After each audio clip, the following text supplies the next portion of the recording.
Imagine being exiled, not just from your home, but from God himself. What would it feel like to wander the earth, marked by the burden of a sin so great it echoes through generations? You, like Cain, might wonder, can anything you build, no matter how grand, how lasting, ever erase the blood that cries out from the ground? What legacy can rise from the foundation of guilt and regret? Can a city, a life, truly be redeemed? As Cain laid the first stone of Enoch, what thoughts consumed him? The city was to be a testament to his name, but could it ever stand tall enough to shadow the blood of his brother Abel? You can't help but wonder, is it possible to create something new while the past still haunts you? Can you ever outrun a curse that is bound to your soul? As Cain built, did redemption feel within reach, or was it always slipping away? Cain stood over the lifeless body of his brother Abel. The act had been sudden, driven by a flood of emotions he couldn't control: jealousy, rage, and bitterness. Abel's offering had pleased God, while Cain's had been rejected. The anger that burned within Cain turned deadly, and now his brother's blood soaked the earth. For the first time in human history, the ground had tasted the blood of innocence. In that moment, the weight of his sin began to press down on him. The silence that followed was deafening. No more would Abel's voice fill the air. No more would he stand beside Cain in the fields. Cain had not only taken Abel's life, but he had shattered the bond of brotherhood. When God called to him, "Where is your brother Abel?" Cain's response echoed his denial and guilt. "Am I my brother's keeper?" The question itself was hollow. Cain knew the answer, and so did God. He could not hide what he had done. God's judgment on Cain was swift and just. "What have you done?" God asked. "Your brother's blood cries out to me from the ground." The ground, once fertile and full of promise, now bore the stain of Cain's crime. As a result, God cursed Cain, declaring that the earth would no longer yield its strength to him. But the punishment went deeper. Cain would be a restless wanderer on the earth, forever marked by his sin. Fear gripped Cain's heart. "My punishment is more than I can bear," he cried. He knew that as a wanderer, separated from his family and the presence of God, he would be vulnerable. Anyone who found him could kill him, avenging Abel's death. Yet even in judgment, God showed mercy. He placed a mark on Cain, a divine sign that would protect him from being killed. This mark was both a curse and a shield, a constant reminder of his crime. With the weight of his crime on his shoulders, Cain began his life as an exile. He was a man without a home, without a family, and without a future. The bond between him and the ground had been severed, just as the bond between him and Abel had been broken. No longer would he work the soil that had once provided for him. Instead, he would wander the earth, always searching but never finding rest. As Cain walked away from Eden, he felt the distance between himself and God grow ever greater. The presence of the Lord, once so close, now seemed distant and unreachable. Cain's life was forever changed, not just by the loss of his brother, but by the spiritual exile he now faced. He had lost not only his family, but also his connection to the Creator. The ground beneath his feet had become a constant reminder of the life he had taken. Cain's question, "Am I my brother's keeper?" continued to haunt him. It was a question that reverberated through his soul, even as he wandered through the wilderness. His failure to care for Abel had led to his downfall, and now he bore the consequences of that failure. The mark on Cain's body was a sign to the world, but it was also a reminder to himself, a reminder that he had once held the responsibility of keeping his brother safe, and he had failed. In the silence of exile, Cain was left alone with his thoughts. The memory of Abel's blood on his hands was inescapable, a constant presence that weighed heavily on his conscience. He had been spared from death, but his punishment was a life of separation, from his family, from the land, and from God. What hope was left for a man who had become both a murderer and a wanderer? Cain had no answers, only the emptiness of his exile. Cain's journey into exile was marked by fear and isolation. As he walked into the land of Nod, a barren and desolate place, he felt the full weight of God's curse. The land itself seemed to reject him, much like the ground that had been cursed because of his brother's blood. Nod, meaning wandering, became a physical representation of Cain's spiritual state. He was lost, both physically and emotionally, unsure of where his path would lead. Every step Cain took felt heavier than the last. The loneliness of his exile was compounded by the knowledge that his family, the only people on earth, now viewed him with fear and disdain. He could no longer return to them, nor could he hope to rebuild the life he had once known. The mark of God on his body protected him from harm, but it also isolated him. No one would approach him. No one would embrace him. The nights in Nod were cold and silent. Cain was left alone with his thoughts, haunted by the memory of Abel. He could still see his brother's face, the shock in his eyes as the blow fell. Cain had been driven by jealousy, but now that jealousy had turned into regret. What had he gained by killing his brother? Nothing but a lifetime of wandering. The ground beneath him seemed to mock him, refusing to yield any fruit or comfort. In the solitude of the wilderness, Cain began to reflect on his life. He had once been a farmer, a man connected to the earth, but now that connection was severed. The very ground that had once provided for him was now a source of pain. He had lost his brother, his home, and his purpose. Cain's exile wasn't just a punishment, it was a spiritual journey, one that forced him to confront the consequences of his actions.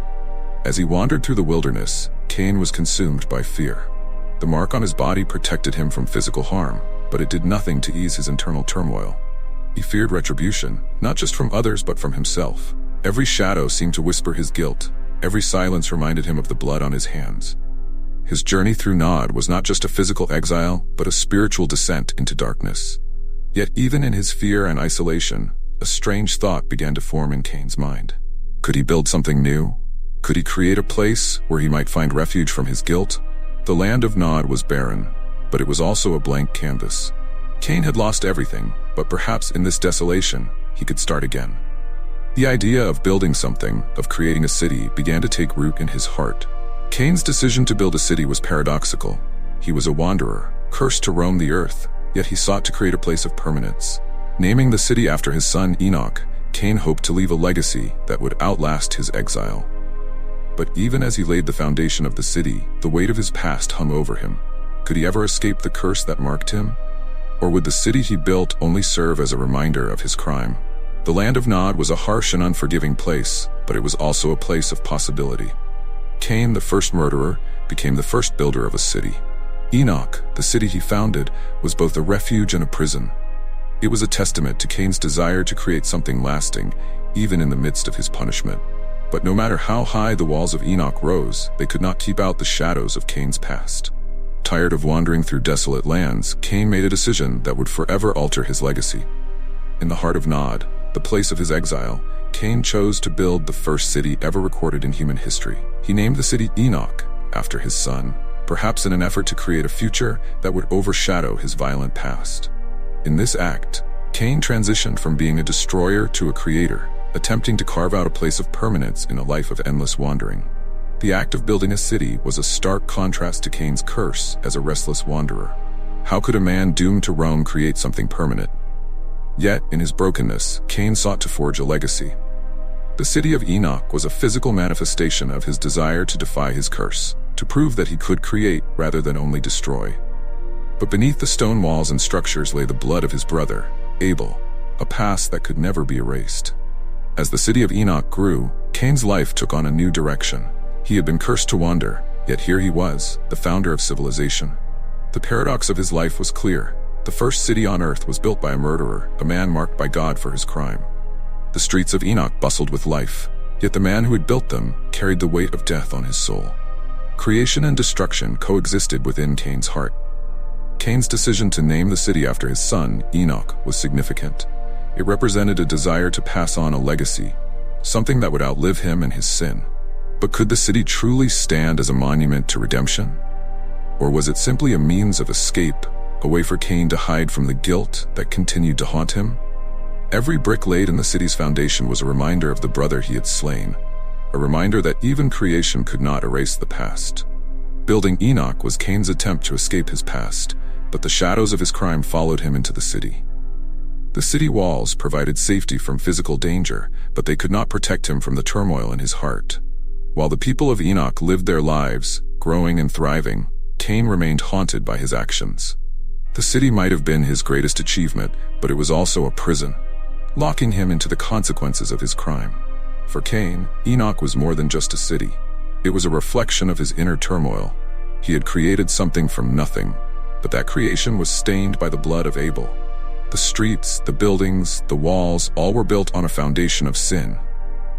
Cain may have escaped the physical consequences of his crime, but the emotional and spiritual consequences remained. In trying to build a future, he could never fully leave behind the past. Despite the growth of the city, Cain's legacy was forever tied to his crime. The name Enoch might have echoed through the generations, but it was always linked to the man who built it. a man who had killed his brother. Cain had wanted to create something that would last, something that would outlive his shame. But no matter how high the city walls rose, they could never separate him from the guilt that gnawed at his soul. The city of Enoch stood as a testament to the complexity of human nature, the capacity for both creation and destruction, for building and breaking. Cain, the first murderer, was also the first builder of a city. His legacy was one of paradox and pain. The city he founded thrived, but it could not erase the stain of his past. In building Enoch, Cain showed that even in brokenness, humanity seeks to create. But some wounds, no matter how much we build, never heal. Enoch was a city born from guilt, a physical manifestation of Cain's attempt to escape the past. It was his greatest achievement, yet it could never fully mask the blood on his hands. Did Cain truly believe that building a city could erase the crime of murdering his brother? Or was Enoch simply a way for him to hide from the guilt that weighed down his soul? The city's foundation was laid in the shadow of his crime, and no amount of stone or mortar could change that. The name Enoch carried with it a sense of legacy. Cain named the city after his son, perhaps hoping that this new generation would outshine his dark past. But can a legacy built on sin truly stand? The people of Enoch lived their lives, but the city was always marked by its origins. Cain's attempt to create something lasting was tainted by the very crime that had led him into exile. Enoch was a city of contradictions. For Cain, Enoch was both a refuge and a prison. The walls of the city offered protection from the dangers of the outside world, but they also locked him into the consequences of his crime. No matter how far he tried to distance himself from the murder of Abel, he could never truly escape it. The city might have provided physical safety, but it could not heal the spiritual wounds that festered within Cain's heart. As Enoch grew, so did the weight of Cain's guilt. Every building that rose reminded him of the life he had taken. The streets bustled with activity, but for Cain, they were a constant reminder of the brother he had killed. His attempt to create a legacy was overshadowed by the inescapable truth of his past. Enoch was not a city of redemption.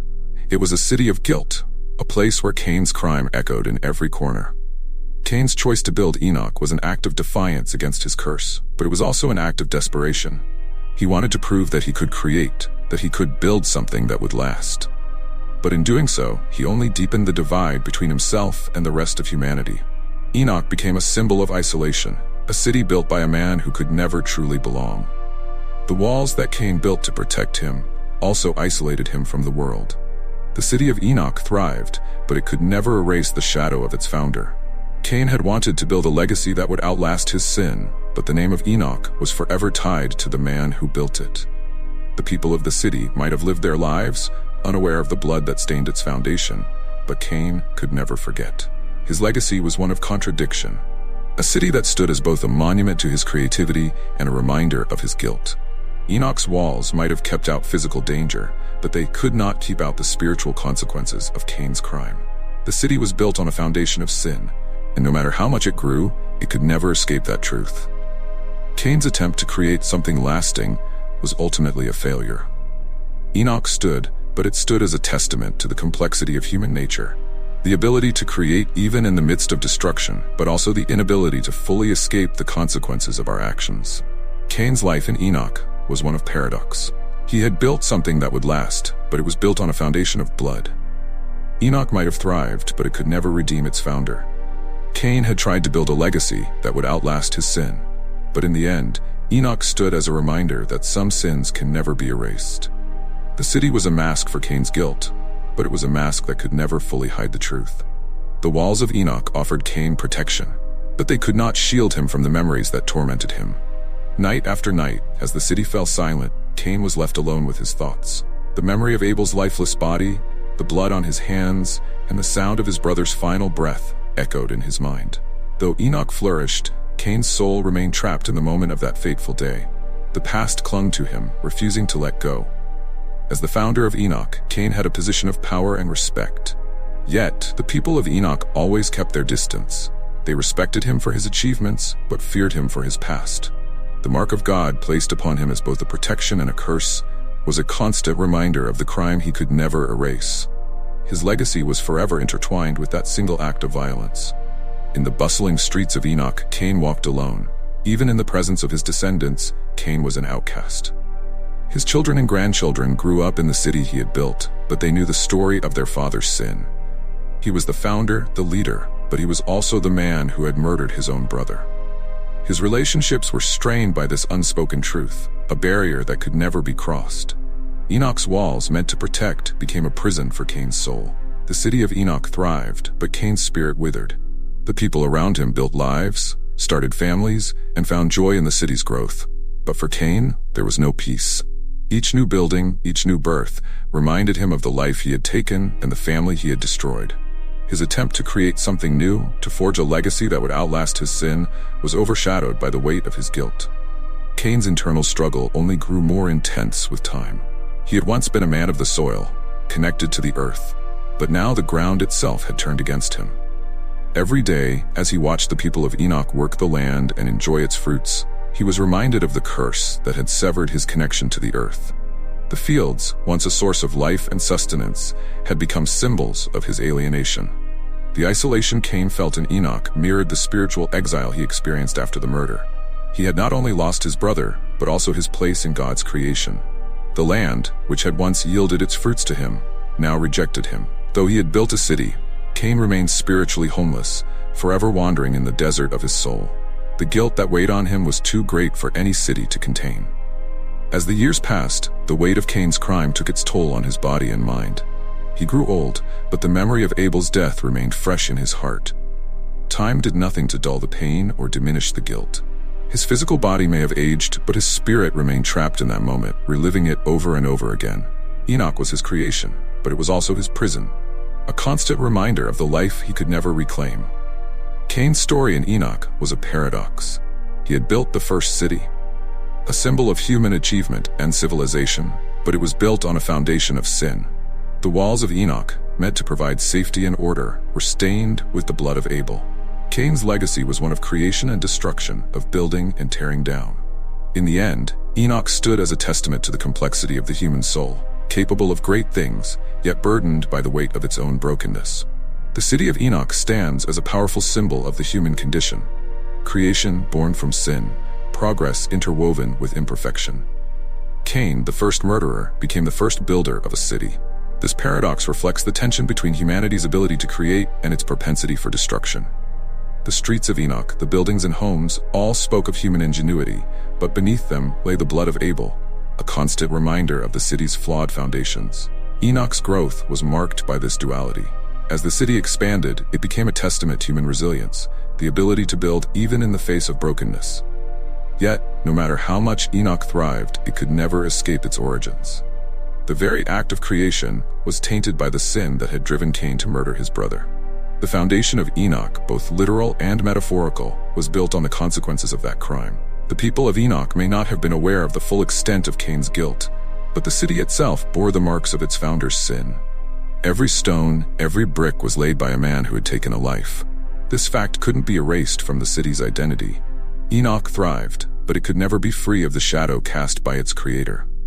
The legacy of Cain's sin was etched into the very fabric of the city. The symbolism of Enoch extends beyond the physical city itself. It speaks to the nature of human civilization as a whole. Throughout history, humanity has built cities, societies, and nations, but all have been touched by sin and imperfection. Like Enoch, our greatest achievements are often built on flawed foundations. The story of Cain and Enoch challenges us to reflect on the nature of human progress. Can we ever truly build something pure in a world marked by brokenness? Cain's role as both destroyer and creator also carries theological implications. His story mirrors the broader biblical narrative of humanity's fall and redemption. Just as Cain sought to create something new in the aftermath of his sin, humanity has long sought to rebuild what was lost in the Garden of Eden. Enoch, then, can be seen as a microcosm of the human story. A city born from sin but striving for something more. The creation of Enoch raises profound questions about redemption. Can something good come from a life marked by such deep sin? Cain's attempt to build a city can be interpreted as an effort to seek redemption, to create something lasting that would outlive his crime. Yet, the city's very foundation was a reminder that true redemption cannot be achieved through human effort alone. The weight of sin is too great for even the most impressive city walls to bear. Enoch also serves as a warning about the dangers of ignoring the consequences of sin. While the city may have thrived on the surface, its origins were never far from the hearts of those who knew its story. Cain's attempt to create a new life through building was ultimately futile, because he never confronted the root of his guilt. The city's walls could not protect him from the spiritual consequences of his actions, just as no human achievement can erase the weight of sin. In the end, Enoch stands as a symbol of both human potential and human failure. Cain's story reminds us that even our greatest achievements are often tainted by the imperfections of our past.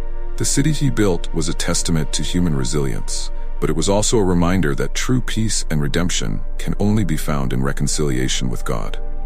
Enoch may have been the first city, but it was far from perfect, a reflection of the flawed world in which it was born. Throughout the Bible, cities play a significant role in the narrative of human rebellion and redemption. From Babel to Jerusalem, cities often symbolize humanity's attempt to build without God. Enoch, the first city, was no different. It was built by a man marked by sin, a man exiled from God's presence. The city itself, while a marvel of human ingenuity, was a symbol of humanity's desire to create its own path, separate from the divine order established in Eden. The story of Cain's city is echoed in later biblical narratives. The Tower of Babel, for instance, represents humanity's attempt to reach the heavens without God, an act of pride and rebellion that ultimately leads to divine judgment. Similarly, Sodom and Gomorrah stand as cities consumed by sin, where human wickedness reaches such depths that God intervenes to destroy them. In this context, Enoch is the beginning of a pattern. Human civilization, though capable of great things, is also deeply flawed. Enoch's place in biblical history is significant not only because it was the first city, but because it set the stage for the complex relationship between humanity and cities. While cities are places of progress, culture, and community, they are also places where sin and rebellion can thrive. The tension between human creativity and human sinfulness is at the heart of the biblical view of cities. Enoch, built by a murderer, represents this tension in its starkest form. Jerusalem, in contrast to Enoch, represents a city with a divine purpose. It is the city of God, the place where the temple was built and where God's presence dwelt among his people. Yet even Jerusalem was not immune to the effects of sin. Throughout Israel's history, Jerusalem fell into corruption and idolatry, showing that even a city with a holy purpose can be tainted by human sin. The biblical narrative suggests that no city, no matter how great, can escape the consequences of humanity's fallen nature. The theological significance of cities in the Bible points to a larger truth about human nature. We are builders by design, made in the image of a creator, yet our creations are often marred by our imperfections. Enoch, the first city, was built by a man seeking refuge from his guilt, but it could not offer him true peace. Similarly, the cities of the Bible remind us that human progress, while impressive, cannot ultimately solve the problem of sin. The narrative of cities in the Bible culminates in the New Jerusalem, the city of God's final redemption. Unlike the cities built by human hands, the New Jerusalem comes down from heaven, prepared by God himself. It is a place where sin and death are no more, a city where God dwells with his people in perfect harmony. This vision of the New Jerusalem stands in stark contrast to the cities like Enoch, Babel, and Sodom, which are marked by human sin and rebellion. The contrast between Enoch and the New Jerusalem highlights the central theme of the Bible: humanity's need for redemption. Cain's attempt to build a city was a human solution to a spiritual problem, and it failed to bring him the peace he sought. In the same way, all human efforts to build a perfect society fall short because they do not address the root of the problem, sin.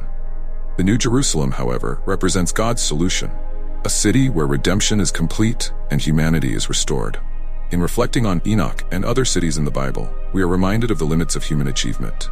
No matter how advanced our civilizations become, they are still marked by the brokenness of sin. The city of Enoch, built by a man who had killed his brother, stands as a reminder of this truth. Yet the Bible offers hope in the vision of the New Jerusalem, a city not built by human hands, but by God, where redemption and restoration are complete. Cain's legacy is one of profound contradiction. He is both a destroyer and a creator, a man who took a life and then built the first city. His story is marked by both sin and achievement, illustrating the complex nature of humanity. Cain's journey from the fields where he killed Abel to the city of Enoch reflects the human desire to create something lasting, even in the face of guilt and judgment. Yet his story also reminds us that creation cannot erase sin. The city of Enoch stands as a testament to Cain's determination to build a legacy, but it is also a symbol of the destruction that follows in the wake of sin. Though Cain built a city, he could not escape the consequences of his actions. The blood of Abel cried out from the ground, and no amount of building could silence that cry. Enoch, though thriving on the surface, was built on a foundation of guilt and violence. Cain's dual legacy, as a murderer and a builder, mirrors the broader human experience.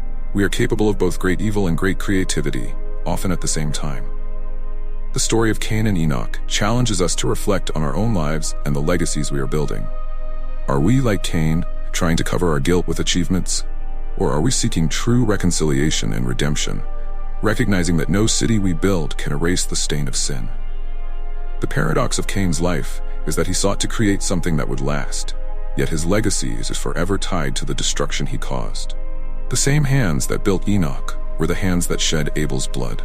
This duality speaks to the heart of the human condition. Our capacity for both creation and destruction, for building up and tearing down. Cain's story is a cautionary tale about the dangers of trying to escape guilt through human achievement. Cain's journey from creation to destruction ultimately points to the need for redemption. The city of Enoch could not offer Cain the peace he sought because it was built on a flawed foundation. Similarly, all human efforts to build a perfect world will fail unless they are rooted in reconciliation with God. Cain's story reminds us that true peace and redemption can only come from God, not from our own efforts to build or create. The legacy of Cain is one that continues to echo throughout human history. Like Cain, we build cities, nations, and civilizations, but they are all marked by the same flaws that plagued the first city. The story of Enoch serves as a reminder that human progress is always limited by the brokenness of sin. Yet the Bible also offers hope. The promise of a new creation, a city built by God where sin and death are no more. In the end, Cain's legacy is one of both tragedy and warning. He sought to build something lasting, but his achievements were overshadowed by the blood on his hands. His story challenges us to consider the legacies we are leaving behind. Are we building on a foundation of sin like Cain, or are we seeking the redemption that only God can provide? The city of Enoch, while impressive, could not save Cain, just as our achievements cannot save us. Cain's journey from creation to destruction is a reflection of the human condition, but it also points us to the solution. The New Jerusalem, the city of God, stands as the ultimate answer to the brokenness of human civilization. Unlike Enoch, it is a city built on a foundation of grace and redemption, where the wounds of the past are healed and the legacy of sin is finally erased. Cain's story ends in tragedy, but the biblical narrative offers hope for a different ending. What about you? Are you building walls around your past, hoping that achievements, success, or progress can cover the pain that lingers deep inside? Cain's story teaches us that no matter how tall the walls of Enoch stood, they could never hide the truth. So what are you trying to hide? Are you seeking redemption in all the wrong places, hoping that your creations will drown out the cries of your past? It's time to reflect. Don't let your story end in tragedy like Cain's. True redemption doesn't come from what we build with our hands. It comes from healing the soul. Are you ready to confront your past, or will you keep running, hoping that one more achievement will make the pain go away? Join this journey of reflection and discover how, even in the darkest moments, redemption is still possible, but not in the way you might expect.